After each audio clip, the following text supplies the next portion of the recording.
കേരളത്തിലെ ഒരു സുന്ദരമായ ഗ്രാമത്തിൽ ജനിച്ച അപ്പു എന്ന കൊച്ചുമിടുക്കന്റെ കഥയാണിത്. മറ്റു കുട്ടികൾ ഫുട്ബോൾ കളിക്കുമ്പോൾ അപ്പുവിന് പാചകം ചെയ്യാനായിരുന്നു ഇഷ്ടം. എന്നാൽ ഒരാൺകുട്ടി അടുക്കളയിൽ കയറുന്നത് അവന്റെ ചുറ്റുമുള്ളവർക്ക് ഇഷ്ടപ്പെട്ടതേയില്ല. അടുക്കള പെണ്ണുങ്ങൾക്കുള്ളതാ, പുറത്തുപോയി കളിക്കടാ, അവന്റെ അച്ഛൻ പറഞ്ഞു. ആണിന്റെ സ്ഥാനം അടുപ്പിന്റെ ചുവട്ടിലല്ല. മുത്തശ്ശൻ ദേഷ്യപ്പെട്ടു. അവൻ വിഷമിച്ചു കരഞ്ഞു.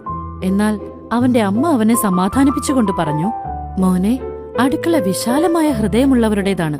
പാചകം ചെയ്യുക എന്നത് സ്നേഹം പങ്കുവെക്കലാണ്. അമ്മ അവനെ യുറേഷ്യൻ ഇൻസ്റ്റിറ്റ്യൂട്ടിന്റെ പടികൾ കയറ്റിവിട്ടു. അവൻ അവിടെ ഹോട്ടൽ മാനേജ്മെന്റ് കോഴ്സിന് ചേർന്നു. രുചികളുടെ ശാസ്ത്രവും തൊഴിലിന്റെ അച്ചടക്കവും അവൻ അവിടെ നിന്നും പഠിച്ചു. ഇന്ന് അവൻ വെറുമൊരു പാചകക്കാരനല്ല, മറിച്ച് ഒരു പ്രൊഫഷണൽ ഷെഫാണ്. അവൻ യുറേഷ്യൻ ഇൻസ്റ്റിറ്റ്യൂട്ടിൽ നിന്നും ഗ്രാജുവേറ്റ് ആയി. നഗരത്തിലെ ഏറ്റവും പ്രശസ്തമായ ഹോട്ടലിൽ തന്നെ ഉയർന്ന ശമ്പളത്തിൽ അവൻ ജോലിക്കും കയറി. ഇന്നവൻ അവന്റെ മാസ്റ്റർ പീസ് വിഭവം വിളമ്പിയത് ഒരു സ്പെഷ്യൽ ഗസ്റ്റിനായിരുന്നു, അവന്റെ അമ്മയ്ക്ക്. സന്തോഷം കൊണ്ട് ആ ഉമ്മയുടെ കണ്ണുകൾ നിറഞ്ഞൊഴുകി. അമ്മയപ്പോൾ കഴിച്ചത് വെറും ഭക്ഷണമല്ല, മറിച്ച് തന്റെ മകന്റെ വിജയത്തിന്റെ രുചിയായിരുന്നു. സ്വപ്നങ്ങൾക്കാരുടെയും അനുവാദം ആവശ്യമില്ല, ആവശ്യം ധൈര്യം മാത്രമാണ്.